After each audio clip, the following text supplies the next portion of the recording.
tudo bem? Aqui é o professor Pablo. Fico feliz de poder conversar novamente com vocês. E hoje eu tenho um assunto aqui interessante para que a gente possa debater. Resolvi abrir essa live e uma live que eu posso realizar periodicamente, né? Posso fazer isso várias outras vezes, porque o objetivo dessa live aqui é discutir, é informar, é conversar com vocês a respeito desse assunto, porque é um assunto muito polêmico, né? Do ponto de vista da linguagem e principalmente do ponto de vista social.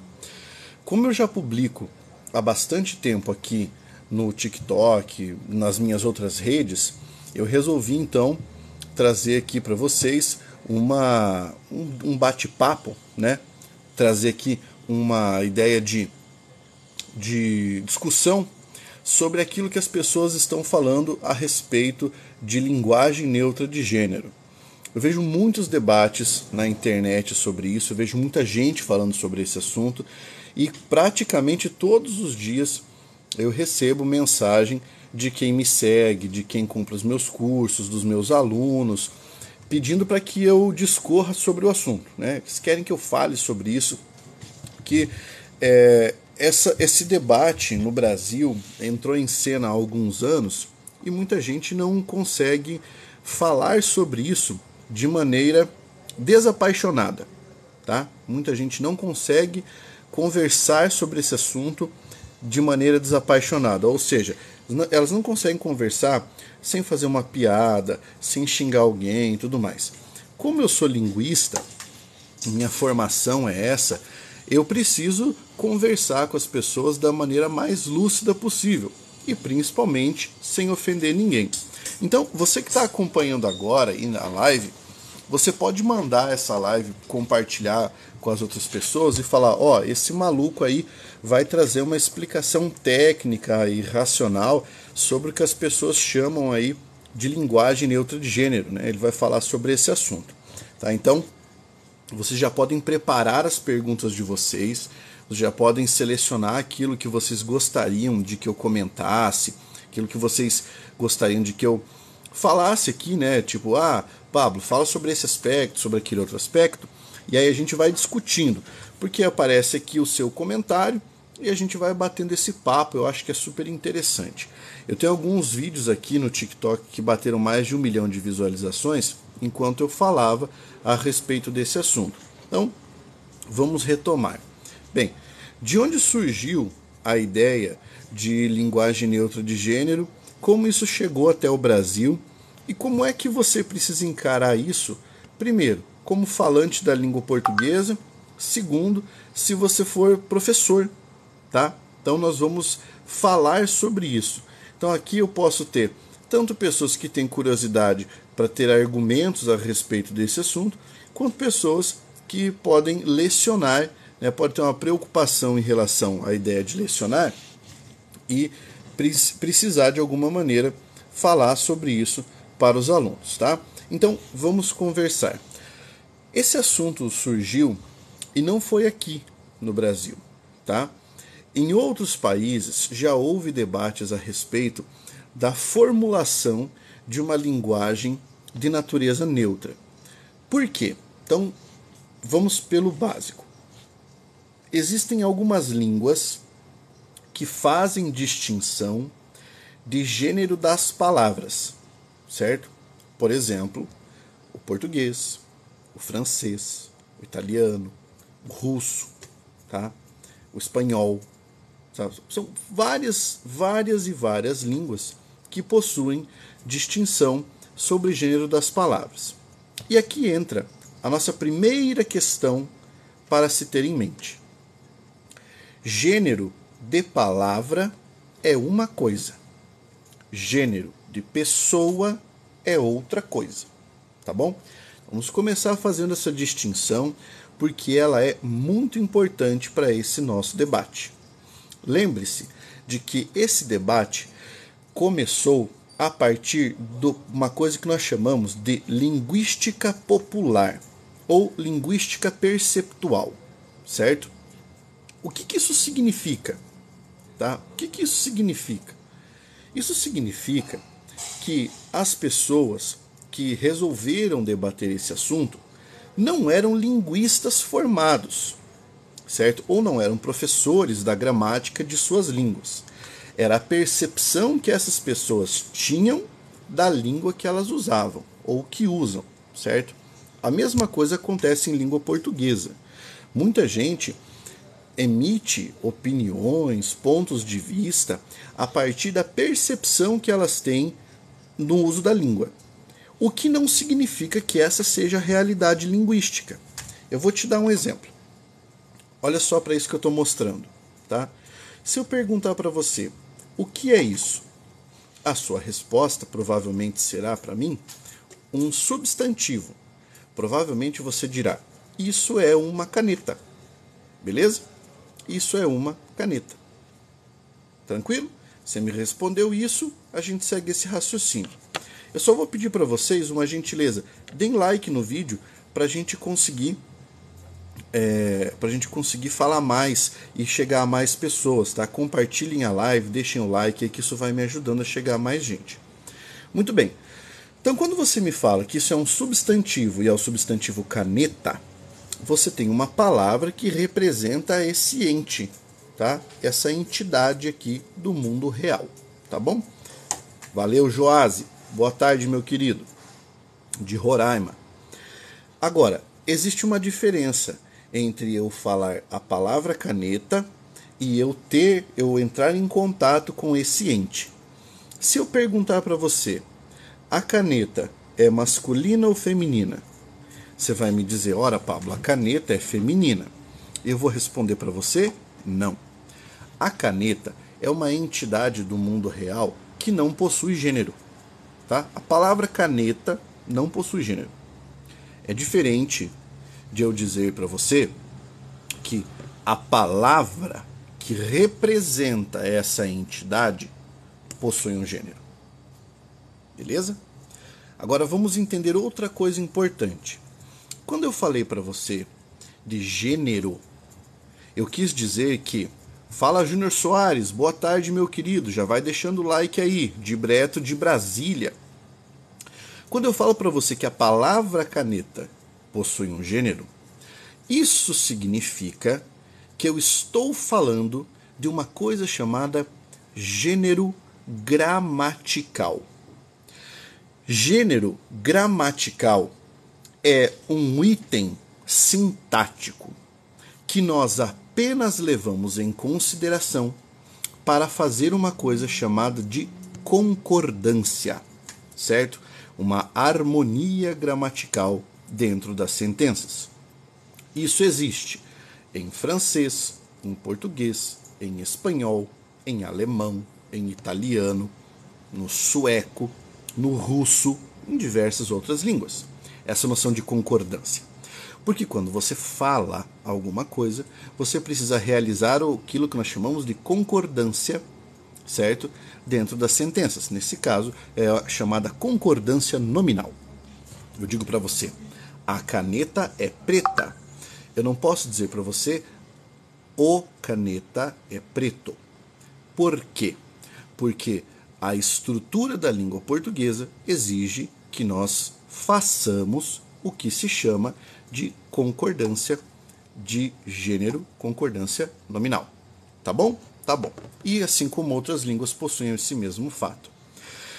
E aí, o que acontece? Quando nós falamos de gênero das palavras, nós não estamos falando de gênero biopsicossocial, que aí você entra em outra seara, que é uma seara associada à antropologia e a todas as questões de gênero quando estamos falando do ser humano, certo? E é nesse terreno em que rola um debate que não deveria rolar porque ele se mistura com o gênero gramatical. Agora eu explico isso de uma maneira mais clara. Quando eu falo para você, o aluno entrou na sala animado, certo? Eu tenho a palavra aluno, que é um substantivo. Eu tenho o, que é um artigo, e eu tenho animado, que nesse caso é um adjetivo. Todas essas palavras obedecem aos princípios de concordância nominal da língua portuguesa. Isso significa o seguinte: elas se relacionam e, para não gerar uma inconsistência gramatical, elas se harmonizam em relação ao gênero gramatical dessas palavras. Por isso que quando eu falo o aluno entrou na sala animado, eu tenho uma relação de concordância ali. Até aqui, vocês entenderam o raciocínio? Se vocês entenderam até aqui, tá ótimo, a gente pode prosseguir. Vamos adiante.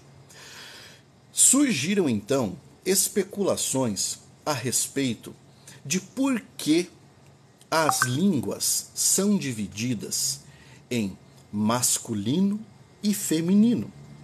Por que não existiria uma forma neutra?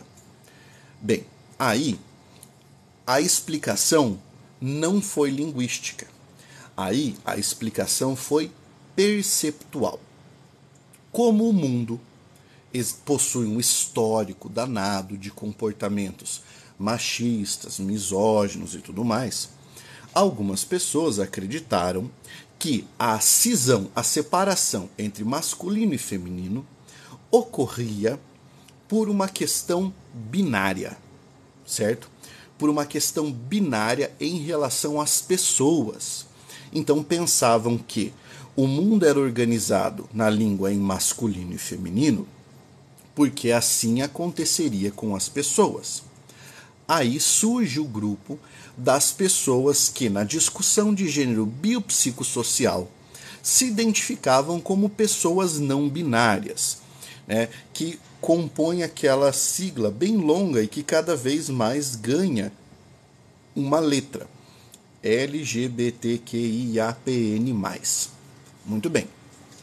Aí, qual é a grande questão? Ao acreditarem que essa divisão tinha a ver com o gênero biopsicossocial, propuseram que houvesse uma forma pronominal de se referir às pessoas que não se identificam com o gênero masculino ou com o gênero feminino. Essa proposta foi chamada de proposta de pronome neutro, o que depois surgiu, né, fez surgir a chamada linguagem neutra de gênero.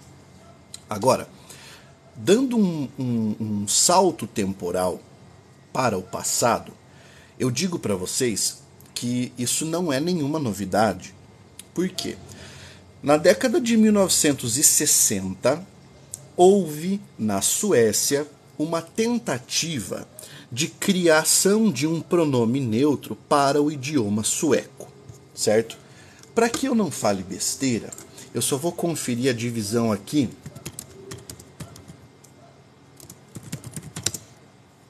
Aqui. Exatamente. Em sueco, nós temos dois pronomes, tá? Nós temos o pronome hon e o pronome han, certo? O pronome hon, certo? É o equivalente ao feminino, ela, e o pronome han é equivalente ao masculino, ele. Em 1960, na Suécia, propuseram a criação do pronome hen, que seria, no sueco, um pronome pessoal neutro, com a finalidade de que as pessoas pudessem utilizar essa forma para fazer menção a um indivíduo não binário, certo? O que no Brasil seria o equivalente ao que hoje as pessoas estão falando como todes, tá? O que aconteceu com esse pronome lá na Suécia, tá? Então vamos lá. Houve diversas discussões dentro da sociedade sueca a respeito da utilização ou não dessa forma pronominal. Veja, lá eles queriam apenas a criação de um pronome, não de um sistema linguístico todo. Apenas um pronome. Isso foi em 1960, tá? Houve um estudo feito em 2015 a respeito da anuência das pessoas à utilização do pronome, certo? E notaram que a utilização desse pronome ficou restrita a uma parcela quase que insignificante dos registros textuais e vocais encontrados nos textos suecos. O que isso significa para nós? Que, como se trata de uma alteração proposta de forma artificial e que dificultava para os falantes um pouco o ajuste da língua, houve pouca adesão, tá? Mas essa iniciativa não morreu.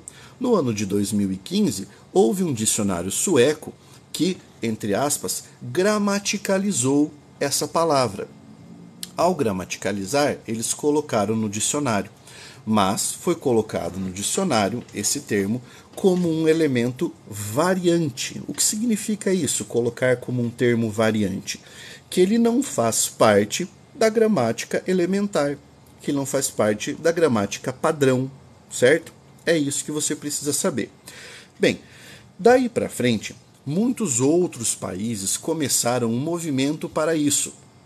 Na língua inglesa, começaram a utilização do pronome they, que é o equivalente a eles, em detrimento de outra forma pronominal que indicaria a forma ele ou ela, certo? Em vez de usar o he ou she.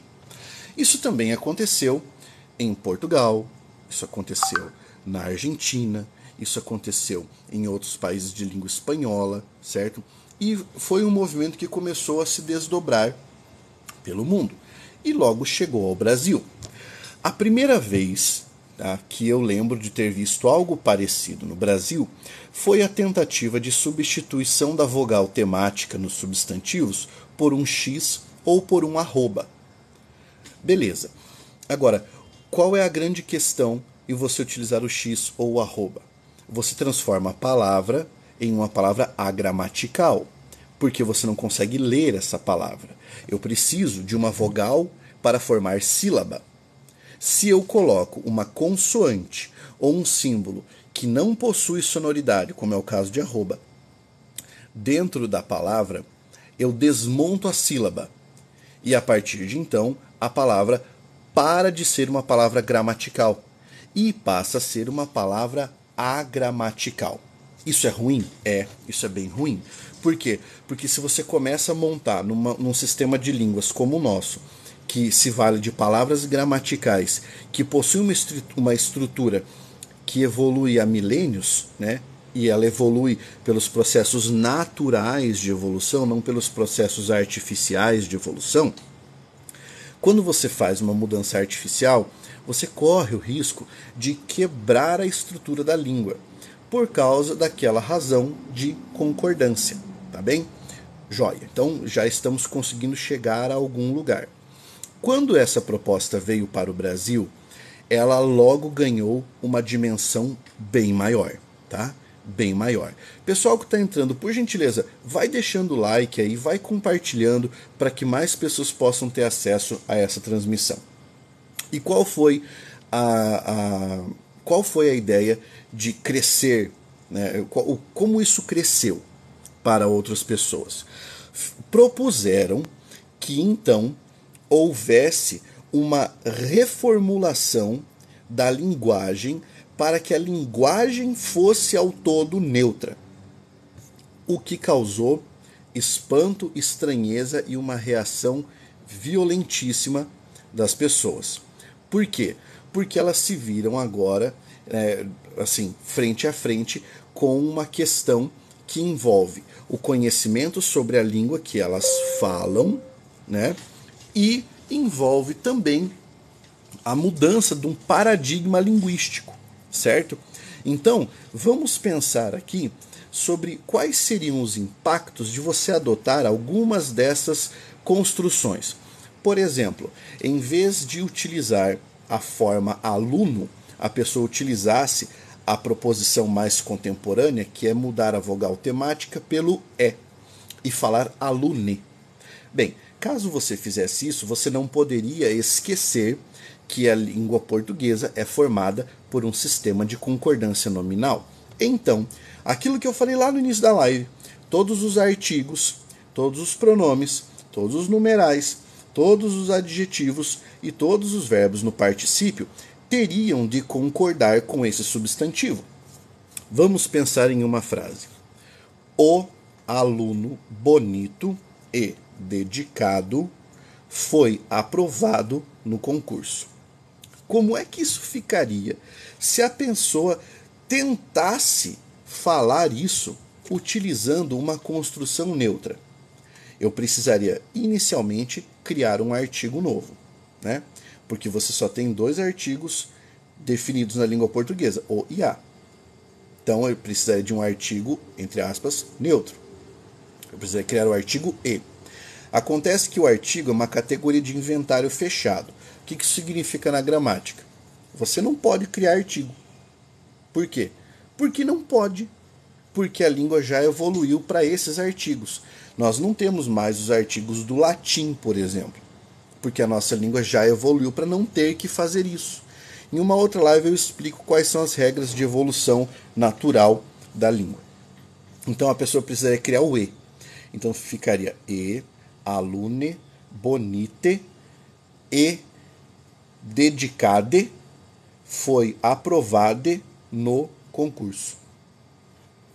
Veja, aqui você já tem um problema para isso, porque isso já nem soa como português. Nesse caso, você tem uma construção que seria qualquer coisa menos uma língua portuguesa, talvez uma interlíngua, ou até uma coisa parecida com um esperanto, tá?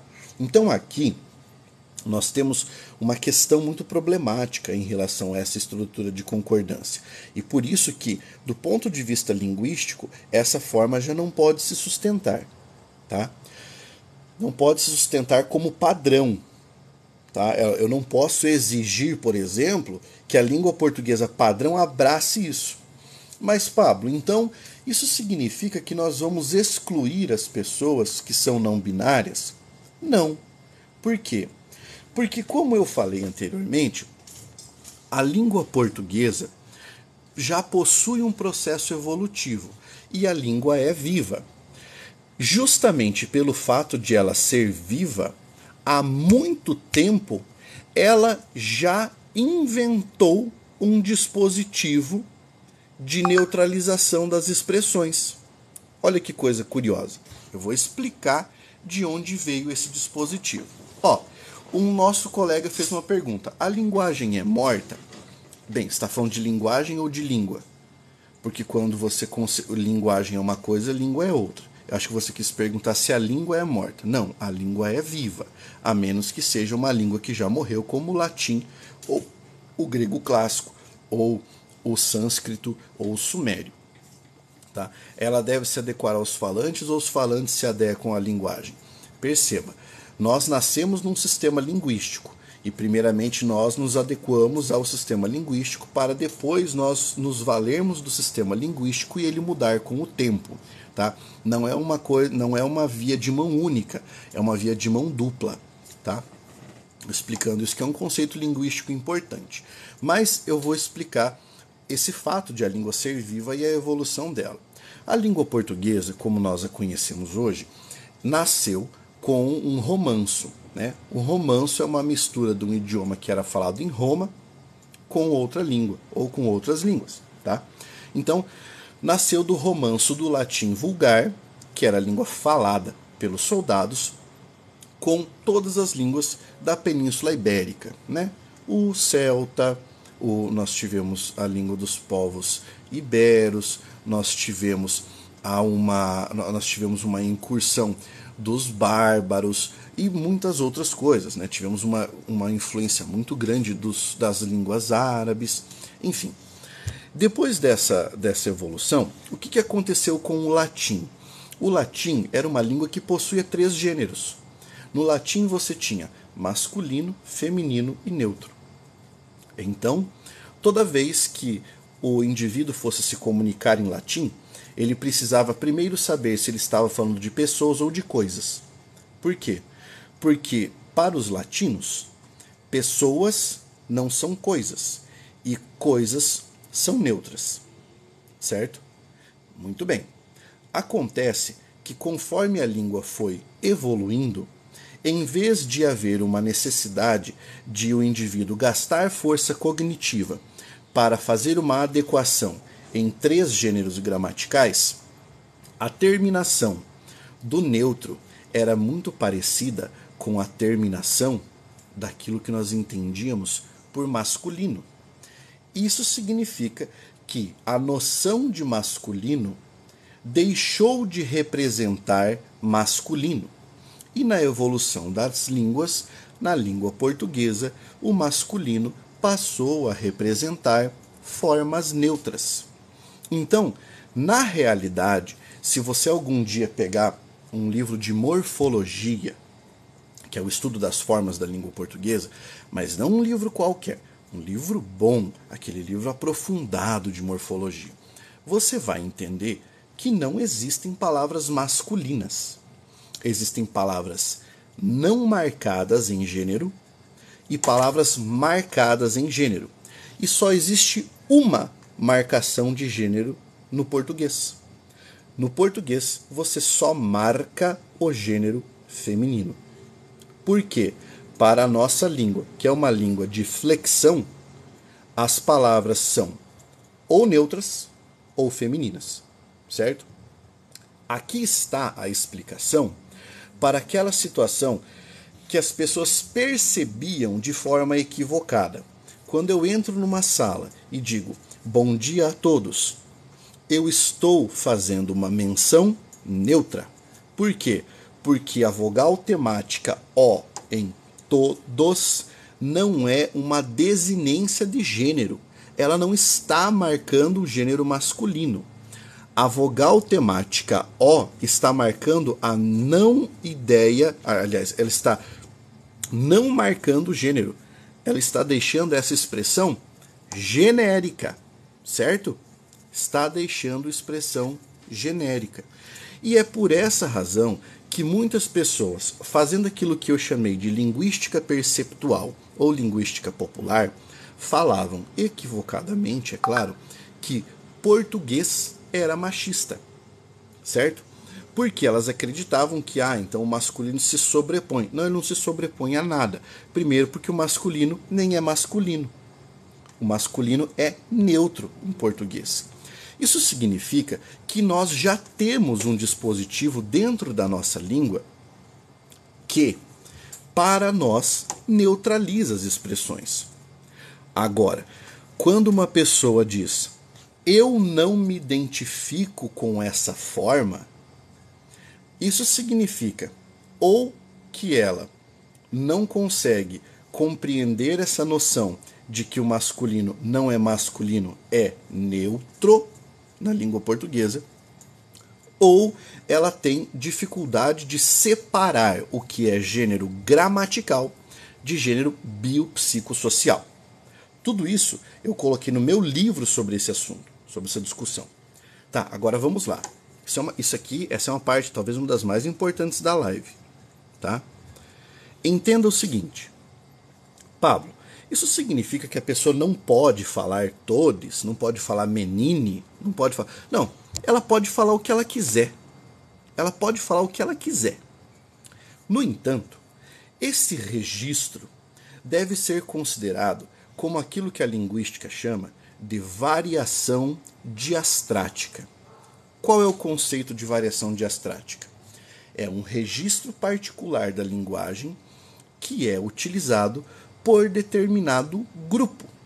Então, determinado grupo utiliza esse registro. Assim como uma gíria. Determinado grupo utiliza determinadas formas para significar determinados conceitos. Isso é uma gíria ou variação diastrática. Então, se a pessoa quiser utilizar isso no seu dia a dia, com seus amigos, com seus conhecidos, nas suas mensagens pelo WhatsApp, não há problemas, porque a língua admite todas as variações. A língua é rica justamente pelo fato de ela admitir todo quanto é tipo de variação. Entende? Agora, o que não faz nenhum sentido do ponto de vista linguístico, sistemático de utilização da língua.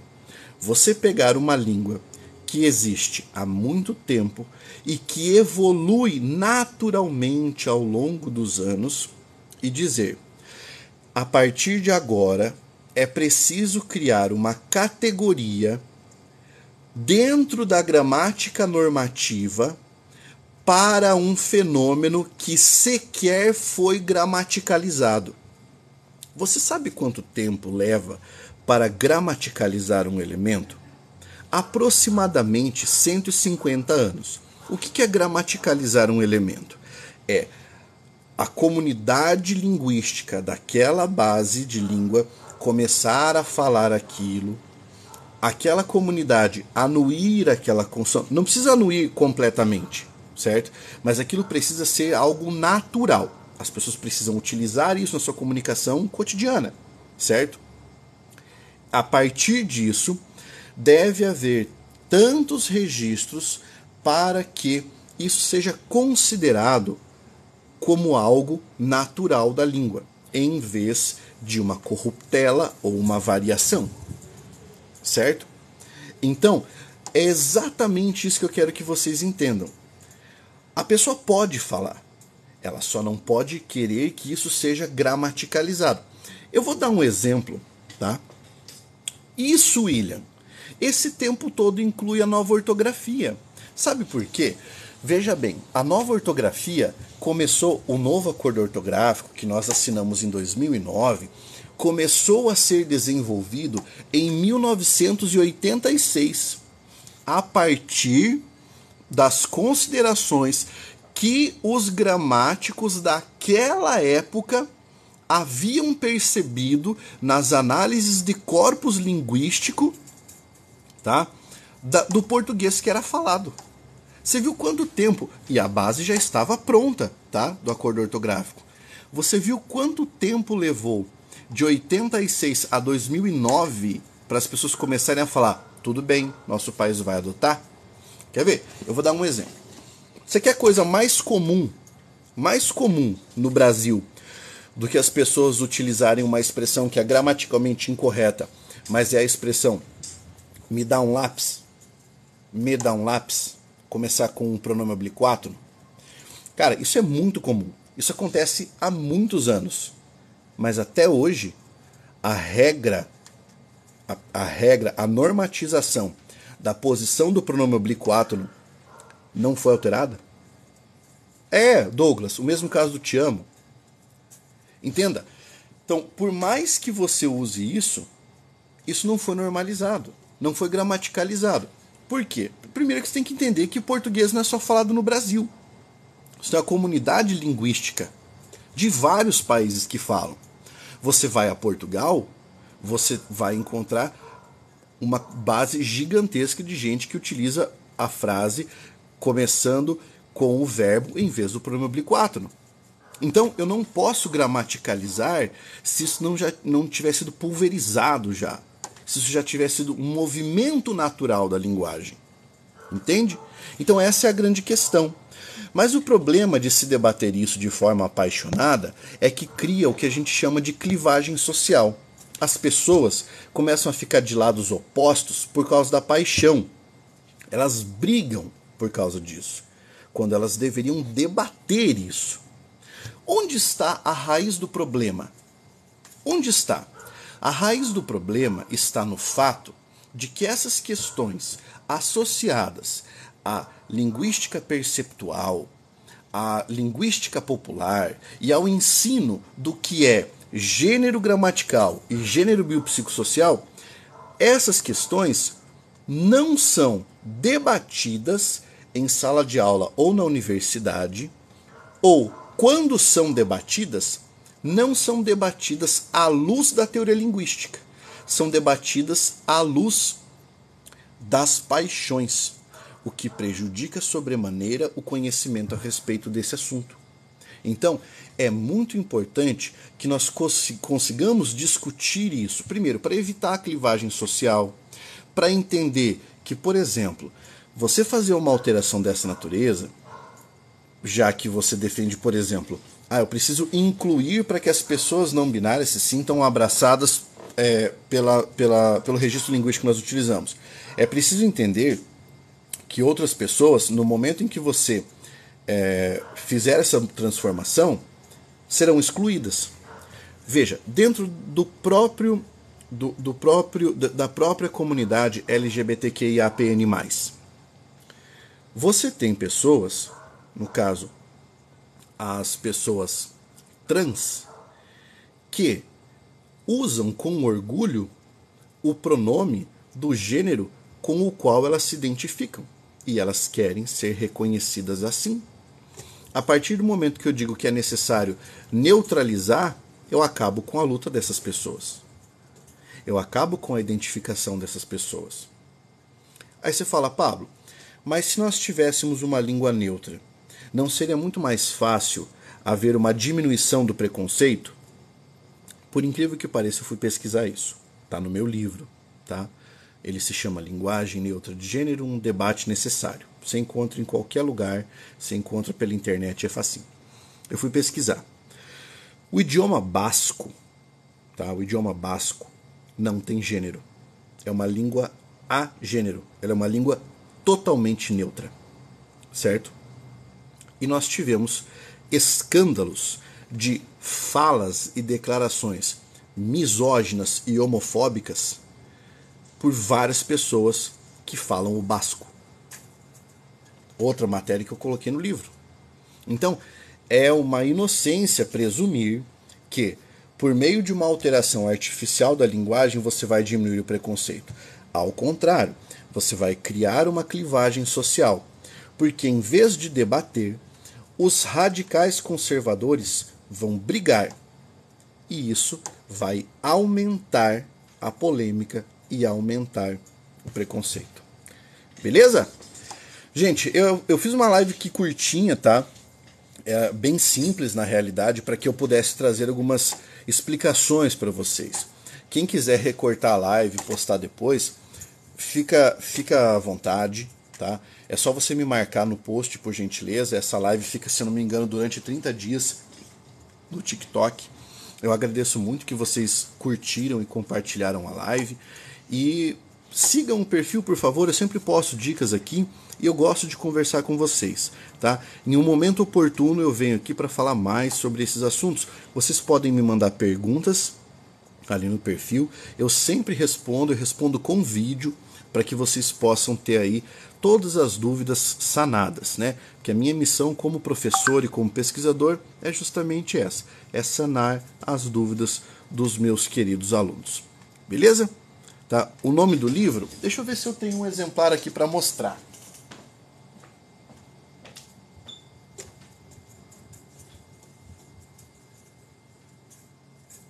Cadê?